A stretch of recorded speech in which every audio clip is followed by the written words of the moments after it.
tu ne t'es pas lassé. Mais ce que j'ai contre toi, c'est que tu as abandonné ton premier amour. Comme à cette église, l'église d'Éphèse était une église qui travaillait pour le Seigneur. L'église d'Éphèse était une église qui œuvrait pour le Seigneur. L'église d'Éphèse était une église qui était dans l'œuvre de Jésus, qui servait, qui était dans l'évangélisation. L'église d'Éphèse était une église qui a persévéré pendant la persécution. Parce que c'était l'une des églises, c'était l'une des premières églises, l'église primitive. Éphèse était l'une de ces églises-là. Et pendant la persécution, l'église d'Éphèse a persévéré. L'église d'Éphèse a persévéré. L'église d'Éphèse n'a pas abandonné.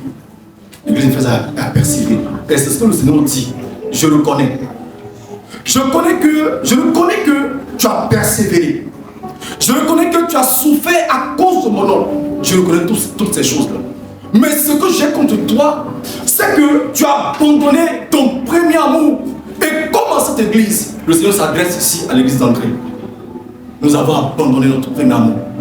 Celui qui nous a aimé le premier, celui qui a donné sa vie pour nous. Car Dieu a tant aimé le monde qu'il a donné son Fils unique. Dieu, par amour, a donné son Fils en sacrifice pour nous.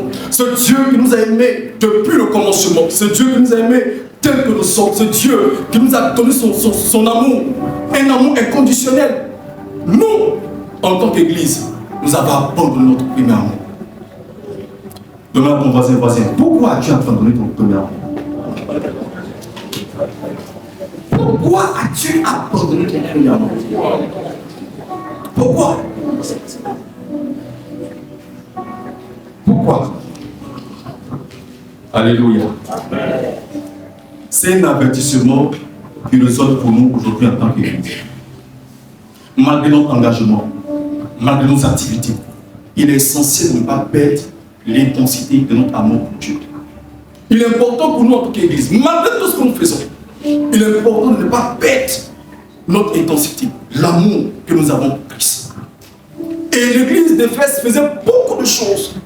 L'église d'Éphèse travaillait pour le Seigneur. L'église d'Éphèse travaillait pour le Seigneur. Ils étaient en œuvre. Ils ont persévéré dans beaucoup de choses. Mais l'une des choses qu'ils n'ont pas réussi à faire, c'est qu'ils ont abandonné le premier amour.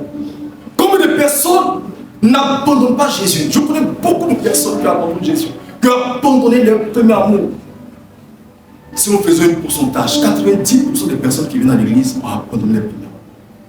Ce sont des personnes qui n'aiment plus Jésus comme au début de leur relation avec Christ, comme au début de leur conversion.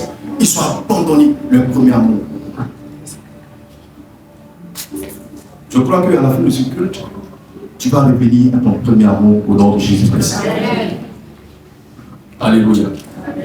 Tu vas revenir à ton premier amour. Qu'est-ce qu'on appelle premier amour? Parce que quand je parle de revenir à son premier amour, comprendre, qu'est-ce qu'on doit comprendre par premier amour? Le premier amour fait référence à l'affection qu'on avait pour le Seigneur. Vous savez, lorsque nous avons donné notre vie à lui, chaque personne a expérimenté ça lorsqu'il a donné sa vie à Christ. Au début de notre relation avec Christ, au début de notre foi, au début, quand nous avons donné notre vie à Jésus, il arrive pour nous d'avoir une soif, d'être assoiffé pour les choses de Dieu, d'être assoiffé d'être toujours dans la présence de Dieu, d'être constamment, d'être un amoureux de la présence de Dieu. Mais arrivé à un moment donné, cet amour disparaît. Arrivé à un moment donné, nous qui sommes chrétiens, nous abandonnons ce premier amour à cause des plaisirs de ce monde-là. À cause de ce monde-là, nous abandonnons ce premier amour. C'est ce que l'Église, c'est ce que Jésus a reproché à l'Église d'Éphèse. Ce matin, Jésus reproche cela à l'Église d'André. Vous venez à l'Église, vous travaillez, vous œuvrez. Mais l'une des choses, j'ai contre vous une seule chose, c'est que vous avez abandonné votre premier amour. Vous servez à l'Église, mais vous n'aimez pas Dieu. Vous n'avez pas un amour profond pour Dieu. Vous chantez, mais vous n'avez pas un amour profond pour Dieu. Vous donnez vos dîmes, mais vous n'aimez pas le Seigneur. Vous faites des évangélisations, mais vous n'aimez pas le Seigneur. Votre amour pour Dieu n'est pas profond. Vous avez abandonné réellement votre premier amour. C'est ce que le Seigneur a contre vous. C'est ce message que le Seigneur veut vous adresser ce matin. L'une des choses qu'il a contre vous, c'est que vous avez abandonné votre premier amour. Regarde ta vie de prière hier. Regarde comment tu priais hier. Regarde comment tu aimais la présence de Dieu hier. Regarde comment tu avais soif de Dieu hier.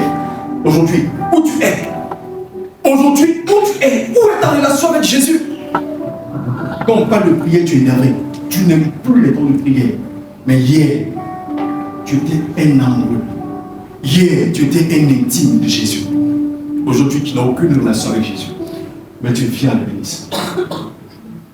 Nous venons à l'église par formalité. Nous venons à l'église à cause de la religion. Nous sommes devenus des religieux. Nous servons Jésus sans intimité. Nous prêchons sans intimité. C'est pourquoi il n'y a pas de réveil dans nos églises.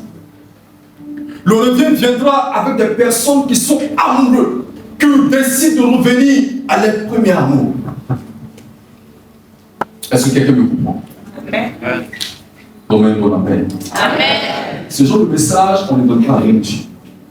Parce que c'est un message profond et c'est un message qui nous amène à la repentance. Le Seigneur attend de nous une seule chose, c'est que nous avons abandonné notre premier amour. J'étais responsable de celui au lycée et j'ai vu comment les jeunes travaillaient avec moi quand on était au lycée dans la suite. Aujourd'hui, quand je les regarde, je me demande si ce sont les mêmes jeunes avec qui je travaille. Beaucoup après les bacs ont abandonné Jésus-Christ. Beaucoup après les bacs ont jeté le l'éponge. Beaucoup après les bacs, beaucoup même ne viennent pas à l'église, ils n'ont plus le temps pour Jésus. Combien de personnes n'ont pas jeté l'éponge quand ils ont eu du travail? Combien de personnes dans l'église n'ont pas jeté l'éponge quand Dieu les a accordé le mariage? Combien de personnes n'ont pas jeté l'éponge quand Dieu les a donné un enfant? Combien de personnes ont le temps pour Dieu quand Dieu commence à les bénir? Ton travail a commencé à voler ton temps avec Jésus-Christ. Ton travail a commencé